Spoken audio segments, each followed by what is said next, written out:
ನೀವು ಹಿಂದೂನಾ? ಯಾರೋ ಕಳ್ಳರು ಕೆಲವು ಸಲ ನಾನು ಮುಂದಿನ ಜನ್ಮದಲ್ಲಿ ನಾನು ಯಾವುದೋ ಟೋಪಿ ಹಾಕೊಂಡ್ಬಿಟ್ಟು ಮುಂದಿನ ಜನ್ಮದಲ್ಲಿ ಮುಸ್ಲಿಮನಾಗಿ ಹುಟ್ಟುತ್ತೇನೆ. ಬಾನು ಮುಷ್ತಾಕ್ ಒಬ್ಬ ಸಾಮಾನ್ಯ ಮಹಿಳೆ ಅಲ್ಲ ಈ ರಾಜ್ಯದಲ್ಲಿ. ಬುಕರ್ ಪ್ರಶಸ್ತಿ ಬಂದಿದ್ರಿಂದ ನನಗನ್ನಿಸ್ದಂಗೆ ದೊಡ್ಡದೇನೋ ಆಗ್ಲಿ. ಸಿದ್ದರಾಮಯ್ಯ ಕಾಂಗ್ರೆಸ್ನವ್ರ ಬಗ್ಗೆ ಅಪಾರವಾದ ತಿರಸ್ಕಾರ ಇದೆ. ಇವೆಲ್ಲ ಹಿಂದೂಗಳು ಮಾತ್ರ ಪ್ರಶ್ನೆ ಮಾಡ್ತೀರಾ? ಮತಾಂಧರು ನರನಾಡಿಗಳಲ್ಲಿ ತುಂಬಿಸ್ಕೊಂಡು ಸಮಾಜದಲ್ಲಿ ನನ್ನ ಒಂದು ಕಣ್ಣು ಹೋದ್ರೂ ಪರವಾಗಿಲ್ಲ, ಅದು ಸಾಬರದೇ ಆಗ್ಲಿ ಯಾರದೇ ಆಗ್ಲಿ ಅವ್ರದ್ದು ಎರಡು ಕಣ್ಣು ಹೋಗ್ಬೇಕು. ಈ ತರ ನಿಮ್ ಹೆಂಡತಿ ಹೋಗ್ಬಿಟ್ರು, ನಿಮ್ಮ ಮಗಳ ಮೇಲೆ ಅತ್ಯಾಚಾರ ಆಯ್ತು, ಏನ್ ಹೇಳ್ತೀರಾ ಸರ್? ಸತ್ತೋಗಿದ್ದಾರೆ, ಏನ್ ಹೇಳ್ತೀರಾ ಸರ್? ಕೆಟ್ಟ ಅಸಹ್ಯ ಪ್ರೋಗ್ರಾಮ್ ಗೊತ್ತಾ? ಅದು ಟೆಲಿಕಾಸ್ಟ್ ಆಗ್ತಿದ್ರು ರಾತ್ರಿ 10:30 ಆದ್ಮೇಲೆ. ಏನ್ ಅರ್ಧಂಬರ್ಧ ಬಟ್ಟೆ ಹಾಕೊಂಡ್ ಬರ್ತಾ ಇದ್ರು, ಬಟ್ಟೆಗಳೇ ಅರ್ಧ ಹಾಕ್ಬಿಡ್ತಾ ಇದ್ರು, ಬಿದ್ದು ಬಿಡ್ತಿದ್ರು. ಏನ್ ಹ್ಯಾಂಕರ್ಗಳ, ಅವ್ರು ಹುಚ್ಚು ನಾಯಿಗಳ. ಅವ್ರ ಮತ ಯಾವ್ದು? ಮುಸಲ್ಮಾನ ಆದ್ರೆ ತಕ್ಷಣ ನಾವು ಹುಚ್ಚು ನಾಯಿ ಕಟ್ಸ್ಕೋಬೇಕು, ಹುಚ್ಚು ನಾಯಿ ಕಟ್ಸ್ಕೊಂಡು ಹುಚ್ಚು ಹಾಕ್ಬೇಕು. ಮುಸಲ್ಮಾನ ಆಗಿಲ್ವಾ, ಏನ್ ಮಾಡೋದು? ಅವಕಾಶ ತಪ್ಪೈತೆ. ನಾನೇನ್ ಮುಸ್ಲಿಮನ, ನಾನು ಹಿಂದೂನೇ ಅಂದ್ರು. ಹಲ್ಕಾಗಳು ಲೋಫರ್ಗಳು ಇವರೆಲ್ಲ ಮಾತಾಡೋದಿಕ್ಕೆ ಹೋಗಿ ಮಾಧ್ಯಮದಲ್ಲಿ ಪ್ರಾಮುಖ್ಯತೆ ಕೊಟ್ರೆ ಏನಾಗುತ್ತೆ ಶಿವಕುಮಾರ್? ಬಾನು ಮುಸ್ತಾಕ್ ಅವ್ರದ್ದು ಮೈಸೂರು ದಸರಾ ಉದ್ಘಾಟನೆಗೆ ಸೊ ನಿಮ್ಮ ಅಭಿಪ್ರಾಯ ಏನು ಸರ್?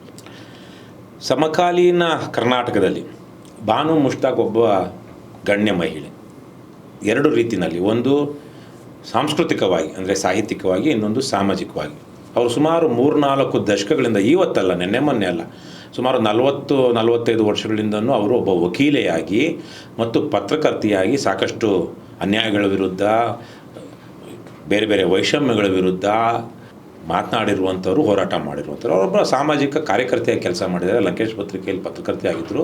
ಮತ್ತು ವಕೀಲರಾಗಿಯೂ ಸಹ ಬಡವರ ಬಗ್ಗೆ, ದಮನಿತರ ಬಗ್ಗೆ, ಕೆಲವೊಂದು ಸ್ವಲ್ಪ ಸೆನ್ಸಿಟಿವ್ ಆದಂಥ ವಿಚಾರಗಳ ಬಗ್ಗೆ ಅವರು ಅವರ ಪರ ನೊಂದವರ ಪರ ನಿಂತು ಹೋರಾಟ ಮಾಡ್ತಾ ಬಂದರು. ಬಾನು ಮುಷ್ತಾಕ್ ಒಬ್ಬ ಸಾಮಾನ್ಯ ಮಹಿಳೆ ಅಲ್ಲ ಈ ರಾಜ್ಯದಲ್ಲಿ. ಎರಡನೇದಾಗಿ ಸಾಂಸ್ಕೃತಿಕವಾಗಿ ಅಂತ ನಾವು ನೋಡಿದಾಗ ಅವರು ವಿಶೇಷವಾಗಿ ಒಬ್ಬ ಸಾಹಿತಿಯಾಗಿ, ಅಂದರೆ ಕಥೆಗಾರರಾಗಿ ಬಹಳ ಗಂಭೀರವಾದ ಪ್ರಶ್ನೆಗಳನ್ನ ಎತ್ಕೊಂಡು ಆ ವಿಚಾರಗಳಿಗೆ ಸಮಾಜದಲ್ಲಿ ಧ್ವನಿಯಾದಂಥದ್ದು. ವಿಶೇಷವಾಗಿ ಬಹಳ ಜನ ಹೇಳ್ತಾರೆ, ಹಿಂದೂ ಸಮಾಜದೆಲ್ಲ ನೀವು ಟೀಕೆ ಮಾಡ್ತೀರಾ, ಟಿಪ್ಪಣಿ ಮಾಡ್ತೀರಾ, ಮುಸ್ಲಿಮರಲ್ಲಿ ಹಂಗಿದೆ, ಇವರಲ್ಲಿ ಹಂಗಿದೆ, ಅದನ್ಯಾಕೆ ಬರೆಯಲ್ಲ ಅಂತ. ಒಬ್ಬ ಮುಸ್ಲಿಂ ಮಹಿಳೆಯಾಗಿ ಬಾನು ಮುಷ್ತಾಕ್ ಮುಸ್ಲಿಂ ಸಮುದಾಯದ ಹೆಣ್ಣು ಮಕ್ಕಳಿಗೆ ಭಾಳ ದೊಡ್ಡ ಮಟ್ಟದಲ್ಲಿ ಧ್ವನಿಯಾದಂಥವ್ರು, ಅವರ ಸಮಸ್ಯೆಗಳನ್ನು ಸಮಾಜದ ಮುಂದೆ ಇಟ್ಟವರು. ಮತ್ತು ಅದರ ಕಾರಣದಿಂದಾಗಿಯೇ ಈ ಸಾಹಿತಿಗಳು, ಬರಹಗಾರರು ಇವೆಲ್ಲ ಸೆನ್ಸಿಟೈಸ್ ಮಾಡೋದ್ರಿಂದನೇ ಸಮಾಜದಲ್ಲಿ ಒಂದಷ್ಟು ಬದಲಾವಣೆಗಳು, ಸಕಾರಾತ್ಮಕ ಬದಲಾವಣೆಗಳಾಗುತ್ತೆ. ಹಾಗಾಗಿ ಈಗ ಬಾನು ಮುಷ್ತಾಕ್ ಅವರು ಬುಕರ್ ಪ್ರಶಸ್ತಿ ಬಂದಿದ್ದರಿಂದ ನನಗನ್ನಿಸ್ದಂಗೆ ದೊಡ್ಡದೇನೋ ಆಗಲಿಲ್ಲ. ಅವರು ಏನಿದ್ರು ಅದೇ ಆಗಿದ್ದಾರೆ. ಇನ್ನೊಂದಷ್ಟು ಜನಕ್ಕೆ ಅವರ ಪ್ರಭೆ ಕಾಣಿಸಿದೆ ಅಷ್ಟೇ. ಈಗ ಕುವೆಂಪು ಅವರಿಗೆ ಜ್ಞಾನಪೀಠ ಪ್ರಶಸ್ತಿ ಬಂದಿದ್ದರಿಂದ ಕುವೆಂಪು ಆಗಲಿಲ್ಲ. ಕರ್ನಾಟಕದಲ್ಲಿ 8-9 ಜನ ಕನ್ನಡ ಲೇಖಕರು ಜ್ಞಾನಪೀಠ ಪ್ರಶಸ್ತಿ ಪಡ್ಕೊಂಡಿದ್ದಾರೆ.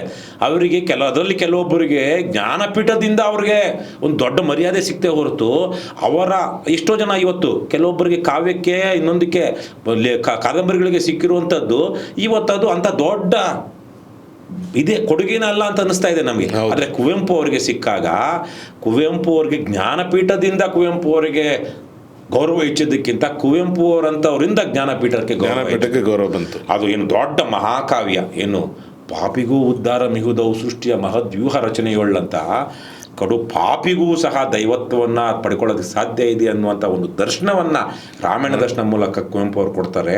ಕಾನೂರು ಹೆಗ್ಗಡತಿಯಂತಹ ಒಂದು ಕೇವಲ 32-34 ವರ್ಷ ವಯಸ್ಸಿನಲ್ಲಿ ಅವರು ಕಾನೂರು ಹೆಗ್ಗಡತಿಯನ್ನು ಬರೆದಿದ್ದು, ಆ ವಯಸ್ಸಿನಲ್ಲಿಯೇ ಇಡೀ ಒಂದು ಮಲೆನಾಡಿನ ಒಂದು ಜೀವನವನ್ನು ಜನರ ಮುಂದೆ ಇಟ್ಟು ಯಾವೆಲ್ಲ ರೀತಿಯ ಬದಲಾವಣೆಗಳಾಗಬೇಕು ಅಂತ ಹೇಳ್ತಾರೆ. ನಿರಂಕುಶಮತಿಗಳಾಗಿ ಅಂತೇಳಿ ತಮ್ಮ 30-32ನೇ ವಯಸ್ಸಿನಲ್ಲಿ ಅವರು ದೊಡ್ಡ ಮಟ್ಟದಲ್ಲಿ ವೈಚಾರಿಕತೆಗೆ ಬುನಾದಿ ಹಾಕ್ತಾರೆ. ಮಲೆಗಳಲ್ಲಿ ಮದುಮಗಳು ಅನ್ನುವಂಥ ಕಾದಂಬರಿ ಮೂಲಕ ಇನ್ನೊಂದು ಹಂತಕ್ಕೆ ಏರ್ತಾರೆ ಕುವೆಂಪು ಅವರು. ಸೊ ಹಾಗಾಗಿ ಕುವೆಂಪು ಅವರು ಆ ರೀತಿಯಲ್ಲಿ ಜ್ಞಾನಪೀಠ ಬಂದಿದ್ದರಿಂದ ಕುವೆಂಪು ದೊಡ್ಡವರಾಗಲಿಲ್ಲ.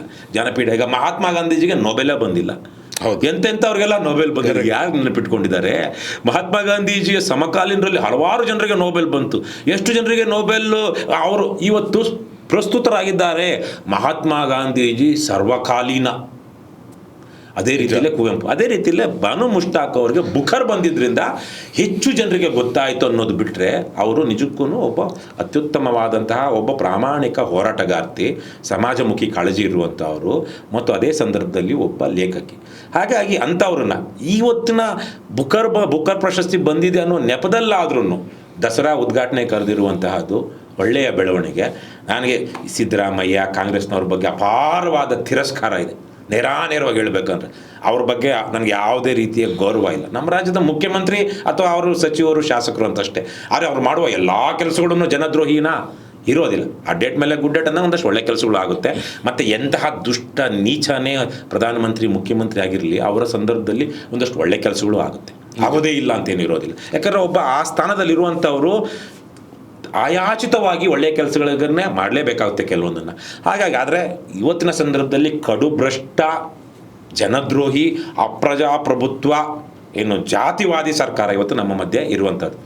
ಯಾರು? ಸಿದ್ದರಾಮಯ್ಯನವ್ರ ನೇತೃತ್ವದ ಅವರು ಈ ಸಂದರ್ಭದಲ್ಲಿ ಆ ನೆಪದಲ್ಲಾದರೂ ಬಾನು ಮುಷ್ತಾಕ್ ಅವ್ರನ್ನ ಆಹ್ವಾನಿಸಿರೋದು ಭಾಳ ಒಳ್ಳೆಯ ಬೆಳವಣಿಗೆ ಅಂತ ನನಗೆ. ಆದರೆ ಬಿ ಜೆ ಪಿಯವ್ರು ನೀವು ಹೇಳ್ದಂಗೆ ಬಿ ಜೆ ಪಿಯವರು ಮತ್ತು ಕೆಲವು ಮತಾಂಧರು, ಈಗ ದೇಶಭಕ್ತರಲ್ಲ ಅವರು ಕಡಾಖಂಡಿತವಾಗಿ ಏನು ಈ ಭಾರತ ಅನ್ನುವಂಥದ್ದೇನಿದೆ, ಭಾರತದ ನಿಜವಾದ ಭಾರತವನ್ನು ಪ್ರೀತಿಸುವಂಥವರಾದರೆ, ಭಾರತದ ಉಪನಿಷತ್ತುಗಳ ವೇದಾಂತದ ಅಲ್ಲಿಂದನೂ ಸನಾತನ ಅಂತ ಏನು ಹೇಳ್ತಾರೆ, ಅಲ್ಲಿಂದ ಭಾರತ ಕೆಲವೊಂದಷ್ಟು ಸಾರ್ವಕಾಲಿಕ ಮೌಲ್ಯಗಳನ್ನು ಪ್ರತಿನಿಧಿಸ್ತಾ ಬಂದಿದೆ. ಅಂಥ ಸಾರ್ವಕಾಲಿಕ ಮೌಲ್ಯಗಳಿಗೆ ಇವರು ಗೌರವ ಇದ್ದಿದ್ದೆ. ಆದರೆ ಕೋರ್ಟ್ಗೆಲ್ಲ ಹೋಗಿದ್ದಾರೆ. ಹೈಕೋರ್ಟ್ ಚೀಮಾರಿ ಆಗುತ್ತೆ ನೋಡ್ರಿ. ಇವತ್ತು ನಾನು ಬರೆದಿರ್ತಾ ಇದ್ದೀನಿ, ಹೈಕೋರ್ಟ್ ಯಾವನು ಕೋರ್ಟ್ಗೆ ಹೋಗಿದ್ದಾನೆ ಅವನಿಗೆ ಹೈಕೋರ್ಟು ಉಗಿದು ಉಪ್ಪು ಹಾಕುತ್ತೆ. ಅದು ಹೈಕೋರ್ಟಲ್ಲಿ ಒಳ್ಳೆಯವರಿದ್ದಾರೆ ನಾನು ಭಾವಿಸ್ತೀನಿ. ಹಾಗಾಗಿ ಇದು ತುಂಬ ನೀಚತನ.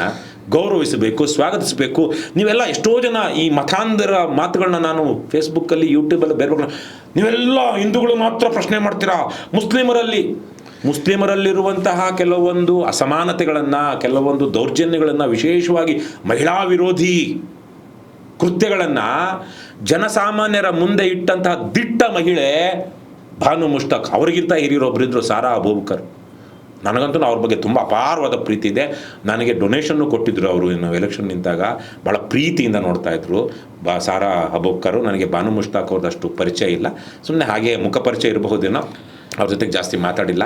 ಆದರೆ ಸಾರಾ ಅಬೂಬಕರ್ ಇರಲಿ, ಬಾನು ಮುಷ್ತಾಕ್ ಇರಲಿ, ನಿಜಕ್ಕೂ ಮುಸ್ಲಿಂ ಸಮುದಾಯದ ಹಲವಾರು ತಲ್ಲಣಗಳನ್ನು ಜನರ ಮುಂದೆ ಇಟ್ಟು ಅಲ್ಲೊಂದಷ್ಟು ಇದೇ ಸಮಾಜದ ಭಾಗ ತಾನೇ ಅವರು ಬದಲಾವಣೆ ಕಾರಣರಾದವರು, ಕನ್ನಡಿಗರು ಅಥವಾ ಕರ್ನಾಟಕ ಹೆಮ್ಮೆ ಪಡಬಹುದಾದಂಥ ವ್ಯಕ್ತಿ, ಜಾತ್ಯತೀತವಾಗಿ, ಜಾತಿ ಕುಲಾತೀತವಾಗಿ, ಮತಾತೀತವಾಗಿ ಹೆಮ್ಮೆ ಪಡಬಹುದಾದಂಥ ವ್ಯಕ್ತಿ.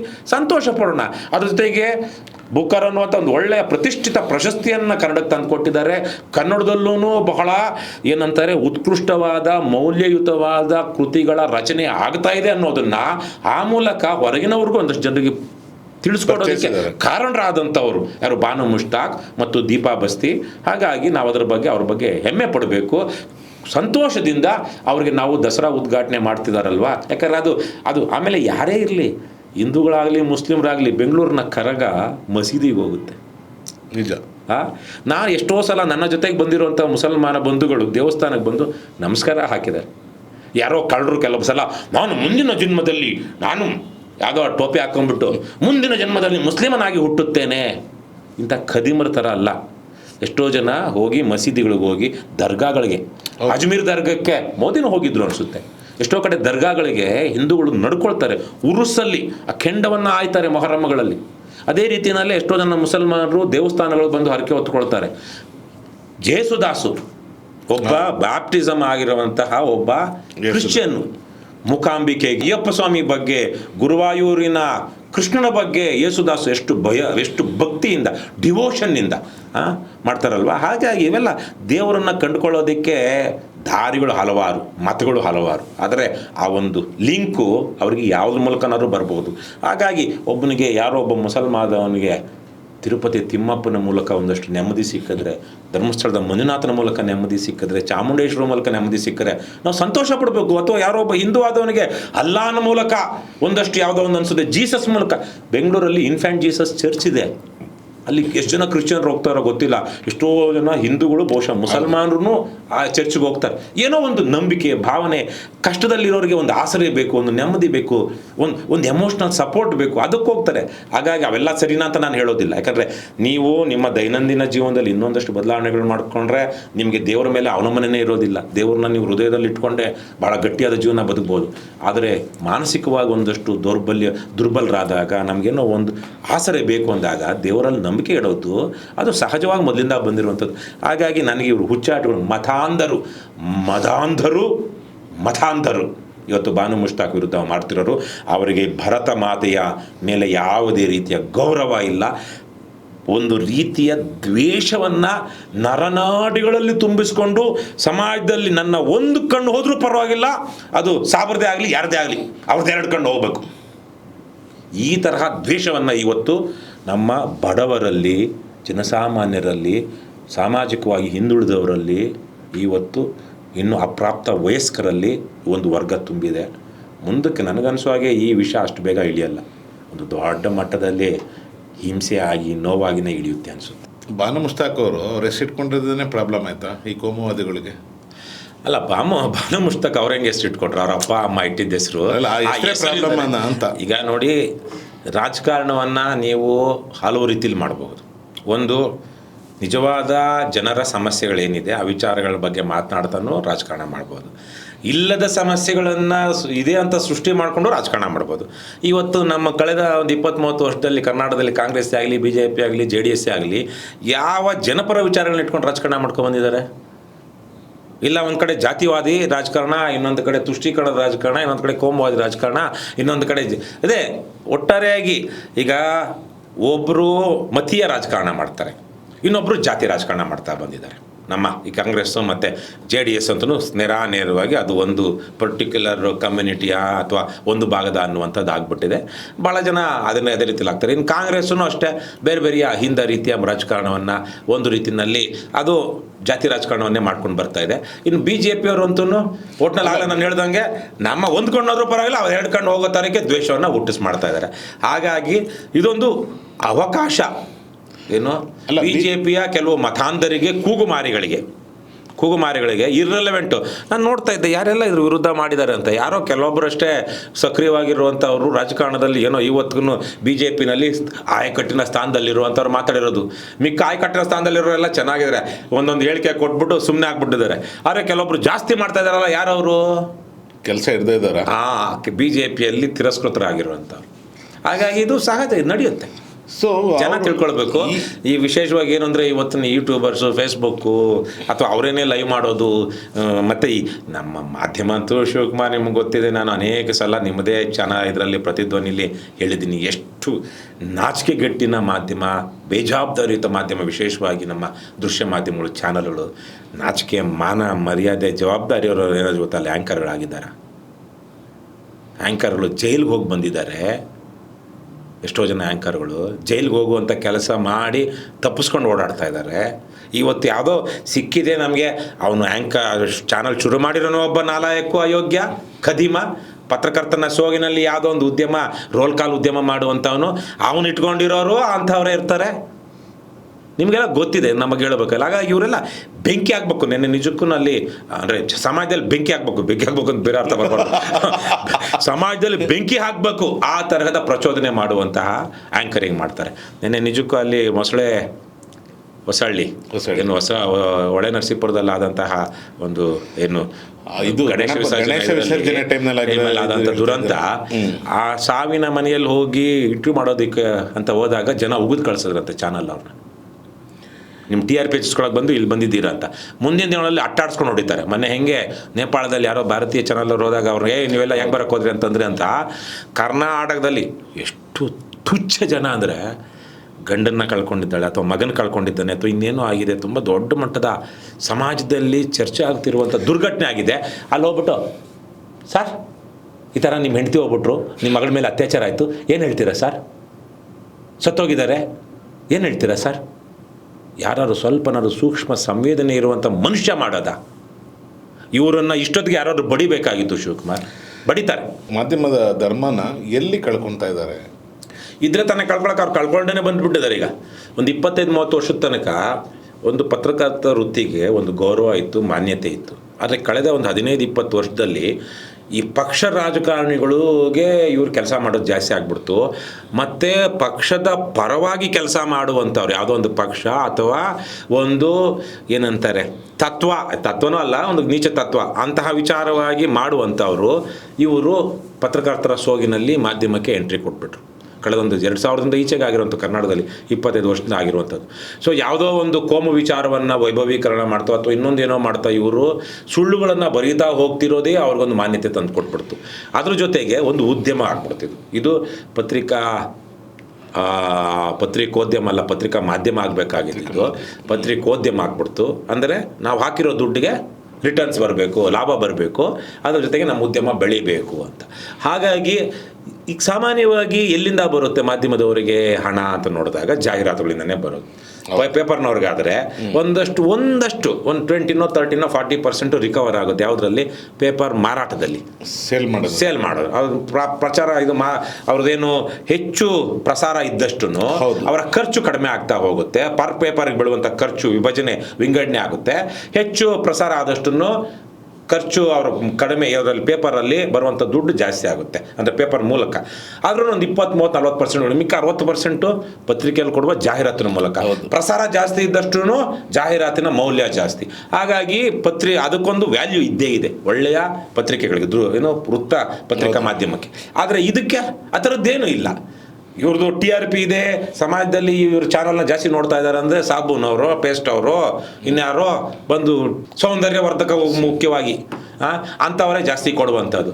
ಅದರ ಜೊತೆಗೆ ಸಾಲದೆ ಬಂದಾಗ ಏನು ಮಾಡಿದ್ರು ಪತ್ರಕರ್ತರು, ದೃಶ್ಯ ಮಾಧ್ಯಮದವರು, ಯಾವನೊಬ್ಬ ರಾಜಕಾರಣಿಯನ್ನು ಕರ್ಕೊಂಡು ಬಂದು ಕೂರಿಸೋದು, ಇನ್ಯಾವನೋ ಸಮಾಜಘಾತಕ ಶಕ್ತಿಯನ್ನು ಕರ್ಕೊಂಡು ಬಂದು ಕೂರಿಸಿ ಇವನು ದಾನ ಶೂರ ವೀರ ಕರ್ಣ ಅವನ ಹತ್ರ ದುಡ್ಡು ತಗೊಂಡು ಸಮಾಜವನ್ನು ಹಾಳು ಮಾಡುವಂಥ ಜ್ಯೋತಿಷಿಗಳಿಗೆ ಅರ್ಧ ಗಂಟೆ ಇವರು ಸ್ಲಾಟ್ ಕೊಟ್ಟು ಏನು ದುರ್ಭಾವನೆ, ಮೂಢನಂಬಿಕೆಗಳನ್ನ ಬೆಳೆಸುವಂತಹ ಮನೆ ಮುರುಕರಿಗೆ. ಇನ್ಯಾವುದೋ ಗಂಡ ಹೆಂಡತಿ ಆ ಪದ ಬಳಸಬಾರ್ದು, ಗಂಡ ಅಂತ ಬಂದಿದ್ದರಿಂದ ಬಳಸಲ್ಲ ನಾನು ಬಿಡಿ, ಪ್ರಿಯಕರನ್ನೋ ಪ್ರಿಯತಮೆನೋ ಕೂರಿಸ್ಬಿಟ್ಟು ಅವ್ರು ಮೂವರು ಕಿತ್ತಾಡ್ಕೊಳ್ಳೋದಕ್ಕೆ ಜನರ ಮುಂದೆ. ಅಲ್ಲಿ ಅವನೊಬ್ಬ ನಾನು ಅಮೇರಿಕದಲ್ಲಿದ್ದಾಗ ಅವ್ನು ಬರ್ತಾ ಇದ್ದ, ಅವ್ನ ಹೆಸರು ಮಾಡ್ತಾ ಹೋಗ್ಬಿಡ್ತು. ಎಂಥ ಕೆಟ್ಟ ಅಸಹ್ಯ ಪ್ರೋಗ್ರಾಮ್ ಗೊತ್ತಾ, ಅದು ಟೆಲಿಕಾಸ್ಟ್ ಆಗ್ತಿದ್ದೆ ರಾತ್ರಿ 10:30 ಆದಮೇಲೆ. ರೀಸನ್ ಏನಕ್ಕೆ 10:30 ಆದಮೇಲೆ ಸಾಮಾನ್ಯವಾಗಿ ಮಕ್ಕಳೆಲ್ಲ ಮಲಗಿರ್ತಾರೆ. ಅಮೇರಿಕದಲ್ಲಿ 9 ಗಂಟೆಗೆಲ್ಲ ಮಕ್ಕಳು ಮಲಗಿಬಿಡ್ತಾರೆ. 9:30 ಆದಮೇಲೆ ಸ್ವಲ್ಪ ಲೇಟ್ ನೈಟು TV ನೋಡೋವಂಥವ್ರು. ಅವನದೇನೋ ತುಂಬ ಇತ್ತೀಚೆಗೆ ಸತ್ತೋದ್ನೋ ಏನೋ, ಅವನದಲ್ಲಂತೂ ಹೆಣ್ಣು ಮಕ್ಕಳು ಏನು ಅರ್ಧಂಬರ್ಧ ಬಟ್ಟೆ ಹಾಕೊಂಬರ್ತಾಯಿದ್ರು, ಬಟ್ಟೆಗಳೇ ಅರ್ಧ ಹಾಕ್ಬಿಡ್ತಾಯಿದ್ರು, ಬಿದ್ದುಬಿಡ್ತಿದ್ರು. ತುಂಬ ಅಸಹ್ಯವಾಗಿರೋ ಜನರನ್ನ ಕರ್ಕೊಬಂದು ಅವರ ಸೆಕ್ಸು ಸ್ಕ್ಯಾಂಡಲ್ಗಳನ್ನ, ಗಂಡ ಇನ್ಯಾವನ್ನೋ ಇಟ್ಕೊಂಡಿದ್ದಾನೆ ಅಂತ ಅವಳನ್ನು ಕರ್ಕೊಂಡು ಬಂದು ಅವಳು ನೋಡಿಯೋದು, ಇವಳು ಯಾರನ್ನ ಇಟ್ಕೊಂಡಿದ್ದಾನೆ ಅಂತ ಅವನು ಕರ್ಸ್ಬಿಡೋದು. ಅವತ್ತಿಗೆ ನಮ್ಮನೆಲ್ಲೇನೋ ಬರ್ತಾ ಇತ್ತಲ್ಲ ಬದುಕು ಜಟಕಾ ಬಂಡಿ ಅಂತ, ಈ ಥರದ್ದು. ನಿನ್ನೆ ತಾನೇ ನೋಡ್ತಾ ಇದ್ದೆ, ಅದು ಯಾವುದೋ ಒಂದು ಹೆಣ್ಣು ಮಗಳು ಪಾಪ ಗಂಡನ್ನ ಏನು ಕಷ್ಟ ಆಯಿತು, 3 ಜನ ಮಕ್ಕಳಿದ್ರು ಬಿಟ್ಟೋಗ್ಬಿಡು ಅವ್ರ ಇದೇ ಥರ ಮೇನ್ ಸ್ಟ್ರೀಮ್ ಕಾರ್ಯಕ್ರಮಗಳು ನಮ್ಮಲ್ಲಿ. ಇದರಿಂದ TRP ಹೆಚ್ಚಿಸ್ಕೊಂಡು ಯಾರ್ಯಾರನ್ನೋ ಕರ್ಕೊಬಂದು ಕೂರಿಸ್ಕೊಂಡು ಅವ್ರ ಹತ್ರ ದುಡ್ಡು ತಗೊಂಡು ಇವತ್ತು ಚಾನಲ್ಗಳಿಗೆ ಎಷ್ಟೋ ಜನ ಡಿಬೇಟಿಗೆ ಕರೀತಾರೆ. ನಾನು ಹೋಗಿದ್ದೀನಿ, ನಾನು 100 ಕಾರ್ಯಕ್ರಮಗಳಿಗೆ ಹೋಗಿದ್ದೀನಿ. ಆದರೆ ದುಡ್ಡು ಕೊಟ್ಟು ಕೆಲವೊಂದು ರಾಜಕೀಯ ಪಕ್ಷದವರು ಅವ್ರನ್ನ ಬುಕ್ ಮಾಡಿಕೊಂಡು ಇವ್ರನ್ನ ವಕ್ತಾರರನ್ನು ಕಳಿಸ್ತಾರೆ. ಇವರೇನು ಎಂಥ ಅಲ್ವಾ ಬರುವಂಥ ವಕ್ತಾರರು ಎಂಥ ಹಲ್ಕಾ ಕೆಲಸವನ್ನು ಬೇಕಾದರೂ ಅವ್ರ ಪಕ್ಷದ ಹಲ್ಕಾ ಕೆಲಸವನ್ನು ಸಮರ್ಥನೆ ಮಾಡ್ಕೊಳ್ಳೋಂಥವ್ರು ಹೊರತು ಸಾಮಾಜಿಕ ಕಾಳಜಿ ಮತ್ತು ಅವ್ರ ಪಕ್ಷದ ಬಗ್ಗೆ ಕಾಳಜಿ ಇರುವಂಥವ್ರಲ್ಲ. ಸೊ ದುಡ್ಡು ಕೊಟ್ಟು ಚಾನಲ್ಗೆ ಕರ್ಸ್ಕೊಳ್ತಾರೆ. ಯಾಕೆ ಕರ್ಸ್ಕೊಳ್ತಾರೆ ಅಂದರೆ ದುಡ್ಡು ತಗೊಂಡು ಚಾನಲ್ಗೆ ಕರ್ಸ್ಕೊಳ್ತಾರೆ ಅಷ್ಟೇ. TRPಗಲ್ಲ, ಇವ್ರಿಗೆ ಸ್ಲಾಟಿನೇ ಬುಕ್ ಮಾಡ್ಕೊಂಡ್ಬಿಡ್ತಾರೆ. ನನಗೇನೆ ಚುನಾವಣಾ ಪ್ರಚಾರ ಸಂದರ್ಭದಲ್ಲಿ 3 ಲಕ್ಷ 4 ಲಕ್ಷ ಕೇಳಿದರು. ಅವ್ರಿಗೆ ಗೊತ್ತಿದ್ರು ಕೇಳಿದರು, ನಾವು ಕೊಡೋದಿಲ್ಲ ಅಂತ ಗೊತ್ತಿದ್ರು. ಸೊ ಹಾಗಾಗಿ ಈ ತರಹ ವೃತ್ತಿ ಧರ್ಮಕ್ಕೆ ವಿರುದ್ಧವಾದದ್ದನ್ನು ಕಳೆದ ಒಂದು 15-20 ವರ್ಷದಲ್ಲಿ ಮಾಡ್ಕೊಂಡು ಬಂದುಬಿಟ್ರು. ಆಮೇಲೆ ಸೋಷಿಯಲ್ ಮೀಡಿಯಾ ಮತ್ತು ವಿಶೇಷವಾಗಿ ದೃಶ್ಯ ಮಾಧ್ಯಮಕ್ಕೆ ಅದರದೇ ಆದಂಥ ಒಂದು ಅಟ್ರಾಕ್ಷನ್ ಇದೆ, ಅದೊಂದು ಗ್ಲಾಮರ್ ಇದೆ. ಹಾಗಾಗಿ ಅಯ್ಯೋ ನಾವು TVಲಿ ಬಂದರೆ ನಾವು ದೊಡ್ಡವ್ರು ಆಗ್ಬಿಡ್ತೀವಿ ಅನ್ನೋದನ್ನ ಹಿಡ್ಕೊಂಡು ಇಲ್ಲಿ TVಲಿ ಬಂದ ಆ್ಯಂಕರ್ಗಳನ್ನು, ಮೊನ್ನೆ ಯಾರೋ ಹುಡುಗನ ಬಗ್ಗೆ, ನಾನು ಆ ಹುಡುಗನ ಹೆಸರು ತಗೊಳ್ಳಲ್ಲ, ಎಲ್ರಿಗೂ ಗೊತ್ತಿದೆ, ಎಲ್ಲೋ ಪೊಲೀಸ್ ಸ್ಟೇಷನ್ ಮುಂದೆ ಕೂತಿದ್ದಾನೆ. ಇವ್ರು ನೋಡಿದ್ರೆ ಫೇಸ್ಬುಕ್ಕಲ್ಲಿ ಯೂಟ್ಯೂಬ್ ಫಾಲೋವರ್ಸು 10 ಲಕ್ಷ 20 ಲಕ್ಷ ಇದ್ದಾಳೆ, ಇವ್ರ ಹಿಂದೆ ಒಬ್ಬನಿಲ್ವಲ್ಲ ಅಂತ ಜೋಕ್ ಮಾಡ್ತಾಯಿದ್ರು. ಆದರೆ ಸಮಾಜದ ಮುಂದೆ ಅವ್ರು ಬಂದಾಗ ಮೀಡಿಯಾದವರೆಲ್ಲ ಹೋಗಿ ಅವ್ನು ಯಾವುದೋ ಮಾಡಬಾರ್ದನ್ನ ಮಾಡಿದ್ರೆ ಅಥವಾ ಇನ್ನೊಂದೋ ಮಾಡಿದ್ರೆ ಒಂದು ಇದು ಮಾಡ್ತಾರೆ. ಏನು ನಾವು ಮಾಡುವ ಎಷ್ಟೋ ಜನಪರ ಹೋರಾಟಗಳಲ್ಲಿ ಒಬ್ಬ ಮಾಧ್ಯಮದವನು ಗತಿ ಇರಲ್ಲ. ಇನ್ನು ನಿಜವಾದ ವಿಚಾರ ಇದು. ಆದರೆ ಯಾವುದೋ ದರಿದ್ರ ವಿಚಾರ, ಯಾವುದೋ ಅಸಹ್ಯ ಪಡುವಂಥ ವಿಚಾರ, ಅದರಲ್ಲಿ ಇವನು ಹೇಳಿಕೆ ಕೊಡ್ತಾನೆ, ಅದನ್ನು ನಾವು ಹಾಕ್ಕೊಂಡು ಒಂದು ದಿವಸ ಎಲ್ಲ ರುಬ್ಬಬಹುದು ಅಂತೇಳಿ ಅವನಿಗೆ ತೋರಿಸ್ತಾರೆ. ಕೊನೆಗೆ ಅವನಿಗೇನಾದರೂ ಆಗಿ ಒದೆ ಬೀಳುವಂಥ ಟೈಮಲ್ಲಿ ಅವನ ಹಿಂದೆ ಒಬ್ಬ ನರಪಿಳ್ಳೆ ಇರೋದಿಲ್ಲ. ಇದೊಂದು ರೀತಿಯಲ್ಲಿ ಆರ್ಟಿಫಿಷಿಯಲ್ ಆದಂಥ ಕೃತಕವಾದಂತಹ ಒಂದು ಭಾವನೆಗಳನ್ನು ಸೃಷ್ಟಿ ಮಾಡುವಂಥದ್ದಾಗಿದೆ. ಹಾಗಾಗಿ ಬಾನು ಮುಸ್ತಾಕ್ ವಿಚಾರದಲ್ಲಿ ಮಾಧ್ಯಮದ ಪಾತ್ರ ಜಾಸ್ತಿ ಇದೆ ಅಂತ ಹೇಳ್ತಿರ ತಾವು? ನಾನು ಮಾಧ್ಯಮಗಳು ನೋಡೋದಿಲ್ಲ ಸಾಮಾನ್ಯವಾಗಿ. ನಮ್ಮ ಮನೆಯಲ್ಲಿ ನಾವು ಅದನ್ನು TV ಚಾನಲ್ ಕೇಬಲ್ ಹಾಕಿಲ್ಲ. ಹಾಗಾಗಿ ಎಲ್ಲೋ ಫೇಸ್ಬುಕ್ಕಲ್ಲೋ ಬಂದಾಗ ಮಾತ್ರ ನೋಡ್ತೀನಿ. ಸೊ ಮಾಧ್ಯಮಗಳು ಭಾನು ಮುಷ್ತಾಕ್ ಕಾರಣಕ್ಕೆ ವಿಚಾರವಾಗಿ ಏನು ಮಾಡಿದ್ದಾರೆ ಅಂತ ಗೊತ್ತಿಲ್ಲ. ಇನ್ನೊಂದು ವಿಚಾರ ಹೇಳಬೇಕು ಅಂದರೆ, ನಾನು 12 ದಿವಸಗಳ ಕಾಲ ವಿಪಶ್ಯನಕ್ಕೆ ಹೋಗಿದ್ದೆ ಕಳೆದ 15 ದಿವಸಗಳ ಹಿಂದೆ. ಸೊ ಅದರಲ್ಲಿ 10 ದಿವಸಗಳ ಕಾಲ ನೀವು ಫೋನ್ ಹೋಗಿ ಇನ್ನು ಹೊರಗಿನ ಪ್ರಪಂಚ ಮಾತೇ ಆಡೋಂಗಿಲ್ಲ. ಕಣ್ಣಲ್ಲೂ ಏನು ಶಿವಕುಮಾರ್ ಅಂತ ಹೀಗೆಲ್ಲ ಮಾತಾಡೋಂಗಿಲ್ಲ, ಅದು ಇಲ್ಲ. ಆರ್ಯ ಮೌನ ಅಂತಲ್ಲಿ ಕಣ್ಣು ಸನ್ನೆ ಇಲ್ಲ, ಕೈ ಸನ್ನೆ ಇಲ್ಲ, ಒಬ್ರಿಗೊಬ್ರು ಮಾತಿಲ್ಲ. ಅಲ್ಲಿ ಯಾರು ಗುರುಗಳ ಹತ್ರ ಇದ್ದರೆ ಅವ್ರು ಮಾತ್ರ ಮಾತಾಡ್ಬೋದು. ಸೊ ಹಾಗಾಗಿ ಫೋನೇ ಇರಲಿಲ್ಲ. ಆ ಮಧ್ಯದ ಒಂದು 10-11 ದಿವಸದಲ್ಲಿ ಟಿ ವಿಗಳಲ್ಲಿ ಯಾರು ಬಂತು, ಏನು ಮಾಡಿದ್ರು ಅಂತ ಗೊತ್ತಿಲ್ಲ. ಆದರೆ ನಾನು ನಿಮಗೆ ಕೇಳ್ತೀನಿ, ಒಬ್ಬ ಮಾಧ್ಯಮದವರಾಗಿ, ಮಾಧ್ಯಮಗಳವರು ಆ ಸಂದರ್ಭದಲ್ಲಿ ಜವಾಬ್ದಾರಿಯಿಂದ ನಡ್ಕೊಂಡಿದ್ರು ಅಂತ ಈಗಲೂ ನಡ್ಕೊಳ್ತಾ ಇದ್ದಾರೆ ನಿಮ್ಗೆ ಅನಿಸಿದೆಯಾ? ನಮ್ಗೆ ಯಾವುದೇ ಕಾರಣಕ್ಕೂ ಅನಿಸಿಲ್ಲ. ಮತ್ತೆ ಮುಂಚೆ ಎಲ್ಲಿ ಸಾಧ್ಯ ಆದರೆ ಎಲ್ಲಿ ಬೆಂಕಿ ಹಚ್ಬೋದು? ಯಾವನು ಬೆಂಕಿ ಹಚ್ಚುವಂಥ ಅಯೋಗ್ಯನ ನಮ್ಮ ಚಾನಲಲ್ಲಿ ಕರ್ಕೊಂಡು ಬಂದು ಕೂರಿಸಿ ಅವನ ಕೈಯಲ್ಲಿ ಬೆಂಕಿ ಹಚ್ಚುವ ಮಾತಾಡಿಸ್ಬೋದು. ಅಷ್ಟೇ ತಾನೇ ನಡೆಸ್ತಾ ಇರೋದು ಇವರು. ಯಾರನ್ನಾದ್ರೂ ಜವಾಬ್ದಾರಿ ಇರೋರನ್ನ ಭಾನು ಮುಷ್ತಾಕ್ ಅನ್ನೋಂಥವ್ರು ಬುಕ್ಕರ್ ಬಂದಾಗ್ಲೂ ಆಗಲಿ, ಇನ್ನೊಂದೇ ಆಗಲಿ, ಒಂದು ಸಾಹಿತ್ಯದ ಬಗ್ಗೆ, ಸಮಕಾಲೀನ ಸಮಸ್ಯೆಗಳ ಬಗ್ಗೆ ಚರ್ಚೆ ಮಾಡ್ತಾ ಅವರ ಸಾಹಿತ್ಯ, ಅವರ ಕೃತಿಗಳನ್ನು ವಿಮರ್ಶೆಗೊಡ್ಡುವಂಥ ಯಾವುದಾದ್ರು ಒಂದು ಕೆಲಸ ಚಾನಲ್ ಅವ್ರು ಯಾರಾದ್ರು ಮಾಡಿದ್ರ, ಅಥವಾ ಈಗಿನ ಸಂದರ್ಭದಲ್ಲೇ ಆಗಲಿ ಒಂದು ಗಂಭೀರವಾಗಿ ಏನಾದರೂ ಮಾಡೋದು ಸಾಧ್ಯನಾ? ಇಲ್ಲ. ಈ ಚಾನಲ್ಗಳಲ್ಲಿ ಏನು ಹ್ಯಾಂಕರ್ಗಳ, ಅವ್ರು ಹುಚ್ಚು ನಾಯಿಗಳ. ನಿಜವಾಗ್ಲೂ ಸಮಾಜಕ್ಕೆ ಹುಚ್ಚಿಡಿಸುವಂಥ ಹುಚ್ಚು ನಾಯಿಗಳು. ನಿಜಕ್ಕೂ ಇದು ನಾನು ಭಾಳ ಗಂಭೀರವಾಗಿ ಹೇಳ್ತಾ ಇದ್ದೀನಿ. ನನಗೆ ಯಾವುದೇ ಇಲ್ಲ. ಎಷ್ಟೋ ಜನ ಆ್ಯಂಕರ್ಗಳು ಕರ್ನಾಟಕದಲ್ಲಿರುವಂಥ ಟಿ ವಿ ಚಾನಲ್ನವರು, ಅವ್ರು ಆ್ಯಕ್ಚುಲಿ ನಾನು ನೋಡಿದ್ದೀನಿ, ಭಾಳ ಒಳ್ಳೆಯವರಿದ್ದಾರೆ, ಯೋಗ್ಯರಿದ್ದಾರೆ. ಆದರೆ ಅಲ್ಲಿ ಕೂತಾಗ ಮಾತ್ರ ಮೈ ಮೇಲೆ ದೆವ್ವ ಬರುತ್ತೆ. ದೆವ್ವ ಬರ್ಸಿರ್ತಾರೆ ಎಲ್ಲಿ ಅವನ ಚಾನಲ್ನ ಹೆಡ್ಡೋ ಅಥವಾ ಇನ್ಪುಟ್ ಹೆಡ್ಡೋ ಯಾವನಿರ್ತಾನೆ ಅವನು. ಈಗ ಅವರೆಲ್ಲ ಮಾಡ್ತಾ ಇರೋದು ಸಂಬಳಕ್ಕೋಸ್ಕರ. ಸಂಬಳಕ್ಕನೆ. ಅದೇ ನಾನು ನೋಡಿದ್ದೀನಿ, ಬಹಳ ಯೋಗ್ಯತೆ, ಬಹಳ ವೈಚಾರಿಕ ಇದ್ದಂಥ ಕೆಲವೊಂದು ಆ್ಯಂಕರ್ಗಳು ಎಷ್ಟು ತುಚ್ಛವಾಗಿ ನಡ್ಕೊಳ್ತಾರೆ ಅನ್ನೋದನ್ನು ನಾನು ಕಣ್ಣಾರೆ ನೋಡಿದ್ದೀನಿ. ಯಾಕಂದರೆ ಅವರು ಮಧ್ಯದಲ್ಲಿ ಬ್ರೇಕಲ್ಲಿ ಅವರ ಓದು, ತಿಳುವಳಿಕೆ ಇವೆಲ್ಲ ನಾನು ಪ್ರಶ್ನೆ ಮಾಡಿದಾಗ, ಕೇಳಿದಾಗ, ಅವ್ರ ಹಿನ್ನೆಲೆ ತಿಳ್ಕೊಂಡಾಗ ಎಷ್ಟು ಯೋಗ್ಯತೆ ಇದೆ ಅಂತ ಅನಿಸಿದೆ. ಆದರೆ ಅಲ್ಲಿ ಕೂತ್ಕೊಂಡು ಮೈ ಮೇಲೆ ದೆವ್ವ ಬಂದಂಗೆ ಹುಚ್ಚು ನಾಯಿ ಕಡ್ದಂಗೆ ಆಡ್ತಾರಲ್ಲ, ಯಾರನ್ನು ನಂಬೋದು? ಆದರೆ ತದನಂತರದಲ್ಲಿ ನಾನು ನೋಡಿದ್ದೀನಿ, ಆ ಹುಚ್ಚು ನಾಯಿ ಕಡಿತದ ವೇಷವನ್ನು ಹಾಕ್ಕೊಂಡು ಹುಚ್ಚುಚ್ಚಾಗಿ ಆಡ್ತಾ ಇರೋರು 1-2 ವರ್ಷ, 3 ವರ್ಷ, 4 ವರ್ಷ ಆದಮೇಲೆ ಆ ವೇಷನೇ ಅವರಾಗ್ಬಿಟ್ಟಿದ್ದಾರೆ. ಈಗ ನಾಟಕ ಆಡಬೇಕು ಯಾವಾಗ? ಪಾತ್ರ ಮಾಡೋವಾಗ. ಮಾಡ್ತಾ ಮಾಡ್ತಾ ಮಾಡ್ತಾ ಪಾತ್ರನೇ ನಾನು ಅಂದ್ಬಿಟ್ರೆ ಸಿನಿಮಾ ಮುಗ್ದೋದ್ರೂ ಆ ಪಾತ್ರದಿಂದ ಹೊರಗಡೆ ಬಂದಿಲ್ಲ. ಇವತ್ತು ಭಾಳ ಜನ ಆ ಥರ ಹುಚ್ಚು ನಾಯಿಗಳು ಕರ್ಕೊಂಡವರು ಹುಚ್ಚೆ ಹಿಡ್ಕೊಂಡ್ಬಿಟ್ಟಿದ್ದಾರೆ. ಅವ್ರು ಹಂಗಿರಲಿಲ್ಲ. ನಾನು ಹಲವಾರು ಹೆಸರುಗಳು ಹೇಳಬಲ್ಲೆ. ಅಂದರೆ ನಾನು ಇದನ್ನ ಇಲ್ಲಿ ಓಪನ್ ಆಗಿ ಹೇಳೋಕ್ಕಾಗಲ್ಲ, ಖಾಸಗಿಯಾಗಿ ನಾನು ಹೇಳಬಲ್ಲೆ. ಈ ಮನುಷ್ಯ, ಈ ಹೆಣ್ಮಗಳು, ಇವರು ಇಷ್ಟಿಷ್ಟು ಯೋಗ್ಯತೆ ಇದೆ, ಇವರು ಇಷ್ಟೆಲ್ಲ ಓದ್ಕೊಂಡಿದ್ದಾರೆ, ಇಷ್ಟೆಲ್ಲ ಪರಿಜ್ಞಾನ ಇದೆ, ಈ ತರಹದ ತಿಳುವಳಿಕೆ ಇದೆ ಇವರಿಗೆ, ಈ ಥರದ ಸಾಮಾಜಿಕ ಕಾಳಜಿ ಬದ್ಧತೆ ಇದೆ, ಇವರ ಕೌಟುಂಬಿಕ ಹಿನ್ನೆಲೆ ಹೀಗೆ, ಇದೆಲ್ಲವನ್ನೂ ನಾನು ನೋಡಿದ್ದೀನಿ. ಇವತ್ತು ಅವ್ರು ನೋಡಿದ್ರೆ ನಿಜಕ್ಕೂ ಇವರು ತಗೊಂಡೋಗಿ ನಾವು ಮೆಂಟಲ್ ಹಾಸ್ಪಿಟಲ್ ಇಟ್ಲಿಟ್ರೆ ಒಂದಷ್ಟು ಸಮಾಜಕ್ಕೆ ಕ್ಷೇಮ ಅಂತ ಅನಿಸಿದೆ. ಏನಕ್ಕೆ ಈ ವಿಚಾರ ಕೇಳಿದೆ ಅಂತಂದರೆ, ಮಾಧ್ಯಮದಲ್ಲಿ ಪಾತ್ರ ಜಾಸ್ತಿ ಇತ್ತ ಅಂತ ಕೇಳಿದೆ. ಏನಕ್ಕೆ ಅಂತಂದರೆ, ಈಗ ಭಾನು ಮುಷ್ತಾಕ್ ಅವ್ರದ್ದು ಹೆಸರು ಸ್ಟಾರ್ಟ್ ಆಗ್ತಿದ್ದಂಗೆ BJP ಅವ್ರಿಗೆ ಮೈಕ್ ಹಿಡಿಯೋದು, BJP ಅವ್ರಿಗೆ ಮೈಕ್ ಹಿಡಿಯೋದು, ಇಲ್ಲ JDS ಅವ್ರಿಗೆ ಹಿಡಿಯೋದು, ಇಲ್ಲ ಕಾಂಗ್ರೆಸ್ ಅವ್ರಿಗೆ ಹಿಡಿಯೋದು. ಕಾಂಗ್ರೆಸ್ ಅವ್ರಿಗೆ ಎಲ್ಲಿ ಹಿಡಿತಾರೆ? ಕಾಂಗ್ರೆಸ್ ಅವ್ರಿಗೆ ಇಟ್ಟರು ಪ್ರಚೋದನೆಯಾಗಿ ಅವ್ರದ್ದು ಇದು ಮಾಡೋ ಅವರು. ಏಕೆಂದರೆ ಯಾರಾದರೂ ಒಬ್ರು ರಿಯಾಕ್ಟ್ ಮಾಡಿದ್ರೆ ಇನ್ನೊಬ್ರ ಕೈಲಿ ಜಾಸ್ತಿ ರಿಯಾಕ್ಟ್ ಮಾಡಿಸ್ಬೋದಲ್ಲ. ಈ ವಿಚಾರವಾಗಿ ಇನ್ನೊಂದು, ಒಳ್ಳೆ ನರಸೀಪುರದಲ್ಲಿ 10-11 ಜನ ಸತ್ರಲ್ವಾ, ಇಡೀ ಒಂದು ಅರ್ಧ ದಿವಸ, ಒಂದು ದಿವಸ ಕರ್ನಾಟಕದಲ್ಲಿ ಸೋಷಿಯಲ್ ಮೀಡಿಯಾದಲ್ಲಿ ಅಲ್ಲಿ ಇಲ್ಲಿ ಆ್ಯಕ್ಟಿವ್ ಆಗಿರೋರು ಚಾಲಕ ಯಾರು, ಅವನ ಮತ ಯಾವುದು, ಅವನು ಮುಸಲ್ಮಾನ ಹಿಂದೂನ, ಮುಸಲ್ಮಾನ ಆದರೆ ತಕ್ಷಣ ನಾವು ಹುಚ್ಚುನಾಯಿ ಕಟ್ಸ್ಕೋಬೇಕು, ಹುಚ್ಚುನಾಯಿ ಕಟ್ಸ್ಕೊಂಡು ಹುಚ್ಚರಾಗಬೇಕು, ಮುಸಲ್ಮಾನ ಆಗಿಲ್ವಾ ಏನು ಮಾಡೋದು, ಅವಕಾಶ ತಪ್ಪೈತೆ. ಈ ತರಹದ ಹುಚ್ಚು ಇವತ್ತು ಸಮಾಜದಲ್ಲಿ ದುರಂತ. ಚಿಕಿತ್ಸೆಯಲ್ಲಿ ಈ ವಿಚಾರ ನಾನು ಸುಮ್ಮನೆ ಯಾರೋ ಫ್ರೆಂಡ್ ಜೊತೆ ಮಾತಾಡ್ತಾ ಇದ್ದೆ. ಬೈ ಚಾನ್ಸ್ ಇವಾಗ ಆಕ್ಸಿಡೆಂಟ್ ಮಾಡಿರೋನ ಏನಾದರೂ ಮುಸ್ಲಿಮನ ಏನಾದರೂ ಆಗಿದ್ರೆ ಎಲ್ಲ ಕತೆ ಮುಗೀತು. ಅಲ್ಲ, ಅವ್ರ ಕತೆ ಅಲ್ಲ, ಸಮಾಜದ ಕತೆ ಮುಗೀತು. ಈಗ ಒಂದು ಕೋಮುಗಲಭೆ ಸ್ಟಾರ್ಟ್ ಮಾಡೋ ಇನ್ನೊಂದು 2-3 ತಿಂಗಳು ಟೈಮ್ ತೊಗೊಂಡಿದ್ರು, ಬಟ್ ಇಮ್ಮಿಡಿಯೇಟ್ ಆಗಿ ಸ್ಟಾರ್ಟ್ ಆಗುತ್ತೆ ಅಂದ್ಕೊಂಡು ಮಾತಾಡ್ತಾ ಇದ್ದೆ. ಯಾವಾಗ ಬೇಕಾದರೂ ಇವತ್ತು ದೇಶದಲ್ಲಿ ಬೆಂಕಿ ಹತ್ಕೋಬೋದು. ಆ ಥರದ ವಿಷಮ ಏನಂತಾರೆ, ವಿಷ ಪರಿಸ್ಥಿತಿಯನ್ನು ಇವತ್ತು ಸಮಾಜದಲ್ಲಿ ಕನ್ಯಾಕುಮಾರಿಯಿಂದ ಹಿಡಿದು ಕಾಶ್ಮೀರದವ್ರಿಗೆ ಮಾಡಿಬಿಟ್ಟಿದ್ದಾರೆ.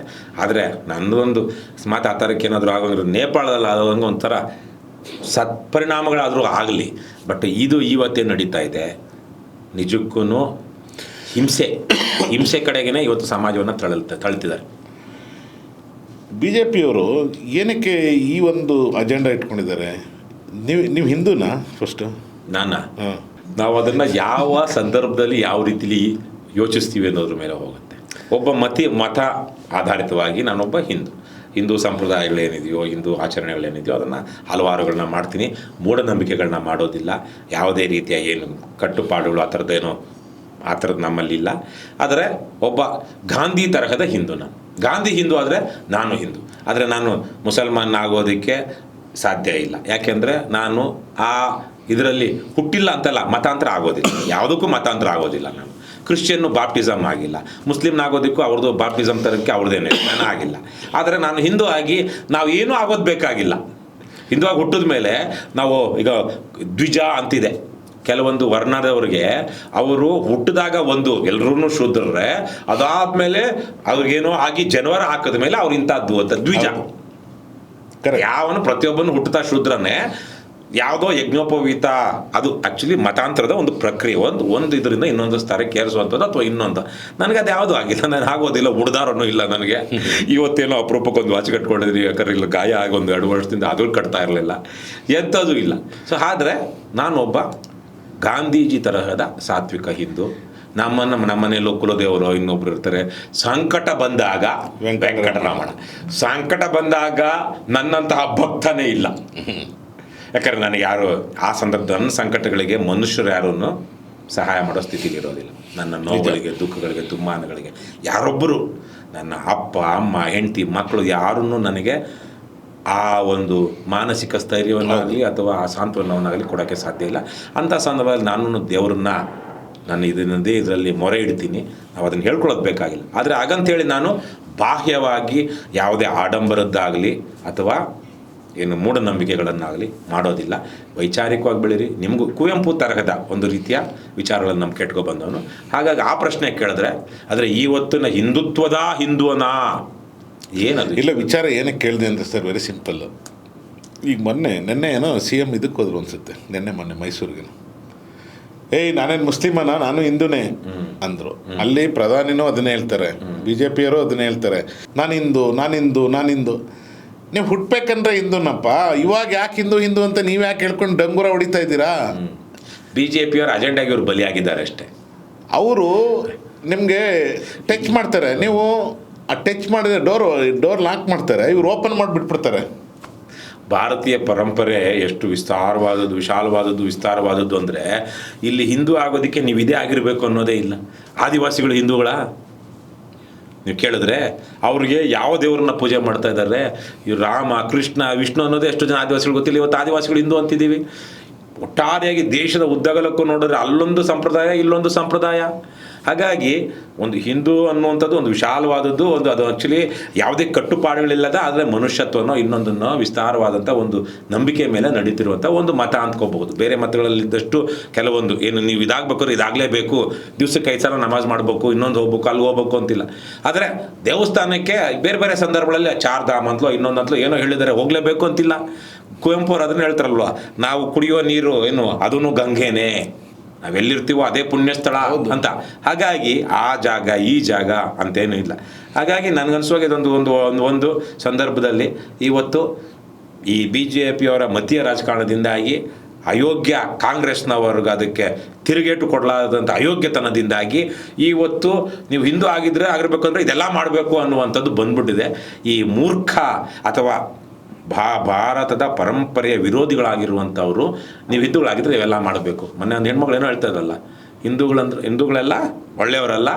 ಇದಾ ಅಂದರೆ ಹಿಂದೂಗಳಾಗಿದ್ರೆ ನೀವೆಲ್ಲ ಒಳ್ಳೆಯವರು ಅಂದರೆ ಯಾವ ಥರದ್ದು ಒಳ್ಳೆಯವರು, ಅಥವಾ ಕೆಟ್ಟವರು ಅಂದರೆ ಯಾವ ಥರದ್ದು? ಹಿಂದೂಗಳಂದ್ರೆ ಕೆಟ್ಟ ಹುಳಗಳು ಎಲ್ಲ ಕಡೆ ಇರುತ್ತೆ ಸರ್, ಆ ಜಾತಿ ಮೇಲೆ ಬರಲ್ಲ. ಅದು ಜಾತಿ ಕುಲ ಮತ ಅಂತಲ್ಲ, ಎಲ್ಲ ರಾಜಕಾರಣ ಅದನ್ನು ಹಾಳು ಮಾಡ್ತಾ ಇದೆ. ಮತ್ತು ಒಳ್ಳೆಯ ಮೌಲ್ಯಗಳನ್ನು ಅದರ ಜೊತೆಗೇನೆ ಸಮಾಜದಲ್ಲಿ ಏನೆಲ್ಲ ಕೆಟ್ಟತನಗಳಿದೆಯೋ ಅದು ಇವತ್ತು ವಿಜೃಂಭಿಸ್ತಾ ಇದೆ. ಅದಕ್ಕೆ ಪೂರಕವಾದ ವಾತಾವರಣವನ್ನು ರಾಜಕಾರಣ ಸೃಷ್ಟಿ ಮಾಡಿದೆ. ಇದರಿಂದ ಕೊನೆಗೂ ಅಂತಿಮವಾಗಿ ನಷ್ಟಕ್ಕೊಳಗಾಗೋರು ಬಡವರ ಮಕ್ಕಳು. ಬಡವರು ಇವತ್ತು ಅರ್ಥ ಮಾಡ್ಕೊಳ್ಳಿಲ್ಲ ಅಂದರೆ ಇವತ್ತು ಯಾವುದೇ ನೋಡಿ ದೊಡ್ಡ BJP ಲೀಡ್ರು, ಕಾಂಗ್ರೆಸ್ ಲೀಡ್ರು ಯಾರಾದರೂ ಹೋಗಿ ರಸ್ತೆಯಲ್ಲಿ ಇದಾಗಿ ಏನು ಗಣೇಶ ಮೆರವಣಿಗೆನಲ್ಲೋ ಇನ್ನೊಂದು ಕಡೆನೋ ಅಪಘಾತವಾಗಿ ಸತ್ತಿದ್ದಾರಾ? ಅಥವಾ ಇನ್ಯಾವುದೇ ಹೋರಾಟಗಳಲ್ಲಿ ಸತ್ತಿದ್ದಾರಾ? ದೇಶಭಕ್ತಿಯ ಹೋರಾಟ ಅಥವಾ ಇನ್ನೊಂದು ಯಾವುದೋ ಹೋರಾಟ, ಧರ್ಮ ರಕ್ಷಣೆಯ ಹೋರಾಟ ಅಂತೇಳಿ ಹೋಗಿ ಸತ್ತಿದ್ದಾರಾ? ಸತ್ತಿರೋರೆಲ್ಲ ಯಾರು? ಮೂರ್ಖರು. ಅವಿವೇಕಿಗಳು ಪಾಪ. ಆ ಮೂರ್ಖತನ ಅವಿವೇಕತನ ಎಲ್ಲಿಂದ ಬಂತು? ಈ ಕಳ್ಳ ಕದಿಮರ ಫೇಸ್ಬುಕ್ಕಲ್ಲಿ ವಾಟ್ಸಾಪಲ್ಲಿ ಅಲ್ಲಲ್ಲಿ ಏನು ಭೀಕರವಾದ ಭಾಷಣ ಮಾಡ್ತಾರಲ್ಲ, ಆ ಜನದ್ರೋಹಿಗಳ ವಿಷಕ್ರಿಮಿಗಳ ಮಾತು ಕೇಳಿ ನಂಬಿದಂತಹ ಬಡಪಾಯಿ ಮೂರ್ಖ ಅಮಾಯಕ ಜನ. ಅವರ ತಂದೆ ತಾಯಿ ನಿಜಕ್ಕೂ ನಾವು ಅವ್ರ ಬಗ್ಗೆ ಕನಿಕರ ಇಟ್ಕೊಳ್ಳೋದು. ಸರ್, ಕೊನೆಯದಾಗಿ ಅಂದರೆ ಬಾನು ಮುಷ್ತಾಕ್ ವಿಚಾರದಲ್ಲಿ ಕೊನೆಯದಾಗಿ, ಬೇರೆ ವಿಚಾರ ಆಮೇಲೆ ಮಾತಾಡೋಣ. ಬಾನು ಮುಷ್ತಾಕ್ ಅವರ ವಿಚಾರದಲ್ಲಿ ಕೊನೆಯದಾಗಿ ಅವ್ರು ಹೇಗೇನಷ್ಟು ಹೋರಾಡ್ತಾ ಇರೋರಿಗೆ, ಮಾತಾಡ್ತಾ ಇರೋರಿಗೆ ಏನು ಹೇಳ್ತೀರಾ? ನೋಡಿ, ಹಿಂದೂಗಳೇ ಆಗಬೇಕು ಅಂತ ಇದು ಮೊದಲಿಂದನೂ ಸಂಪ್ರದಾಯ ಇಲ್ಲ.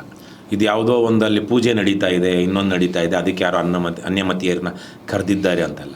ದಸರಾ ಅನ್ನುವಂಥದ್ದು ಒಂದು ನಾಡ ಹಬ್ಬ. ಆವತ್ತು ಬಹಳ ದೊಡ್ಡ ಮಟ್ಟದಲ್ಲಿ ದೇಶ ವಿದೇಶಗಳಿಂದ ಜನ ಬರ್ತಾರೆ. ಅಲ್ಲಿ ಅಂಬಾರಿ ಮೇಲೆ, ಆ ಆನೆಯ ಅಂಬಾರಿ ಮೇಲೆ ಚಾಮುಂಡೇಶ್ವರಿ ದೇವಿಯನ್ನು ಕೂರಿಸಿ ಒಂದು ದೊಡ್ಡ ಗಜಪಡೆಗಳ ಆನೆಗಳ ಒಂದು ಜಂಬೂ ಸವಾರಿ ನಡೆಯುತ್ತೆ. ಅದೇ ಸಂದರ್ಭದಲ್ಲಿ ವಸ್ತು ಪ್ರದರ್ಶನ ಅದು ಇದು ಅಂತೇಳಿ ಕೋಟ್ಯಾಂತರ ರೂಪಾಯಿ ವ್ಯವಹಾರ ಆಗುತ್ತೆ. ಜನ ಆ ಜಂಬೂ ಸವಾರಿ ಅದು ಏನಂತಾರೆ ಅದನ್ನು ದಸರಾ ಮೆರವಣಿಗೆ ನೋಡೋದಕ್ಕೇ ಬರ್ತಾರೆ. ಹಾಗಾಗಿ ಇಲ್ಲಿ ಯಾವುದೇ ರೀತಿಯ ನೀವೇನು ಅಥವಾ ಧಾರ್ಮಿಕ ಅನ್ನೋದಿಲ್ಲ, ಅವತ್ತು ಮತೀಯ ಕಾರ್ಯಕ್ರಮಗಳು, ಏನು ದೇವರಿಗೆ ಸಂಬಂಧಪಟ್ಟಿದ್ದು ಇನ್ನೊಂದು ಆ ಥರದ್ದೇನು ಕಾರ್ಯಕ್ರಮಗಳಿರೋದಿಲ್ಲ. ಏನೋ ಮಡಿಮೈಲಿಗೆ ನನಗನ್ನು ಅರ್ಥ ಆಗಲ್ಲ. ಹಾಗಾಗಿ ಭಕ್ತಿ ಇದ್ದರೆ ಅದೇ ಸಾಕು. ಅದೇ ಹಾಗಾಗಿ ಮೈಲಿಗೆ ಬಂದ್ಬಿಟ್ಟು ಸ್ನಾನ ಮಾಡ್ಕೊಳ್ಳೋದು ಅಥವಾ ಏನಾದರೂ ಹೊಸ ಬಟ್ಟೆ ಹಾಕೊಳ್ಳೋದ್ರಿಂದ ಬರುತ್ತಾ ಅಥವಾ ಈಗ ಮಡಿಮೈಲಿಗೆ ನನಗೆ ಇನ್ನೊಂದು ಸಮಸ್ಯೆ ಇದೆ. ನೀವೇನೋ ತಿಂದ್ಬಿಟ್ಟಿದ್ದೀರಾ, ತಿಂದ ಎಷ್ಟು ದಿವಸ ಆದಮೇಲೆ ನಿಮ್ಗೆ ಮಡಿ ಇಳಿಯುತ್ತೆ? ಮಿನಿಮಮ್ 48 ಅವರ್ಸ್, ಕೆಲವೊಂದು 24 ಅವರ್ಸ್. ಹೌದಾ?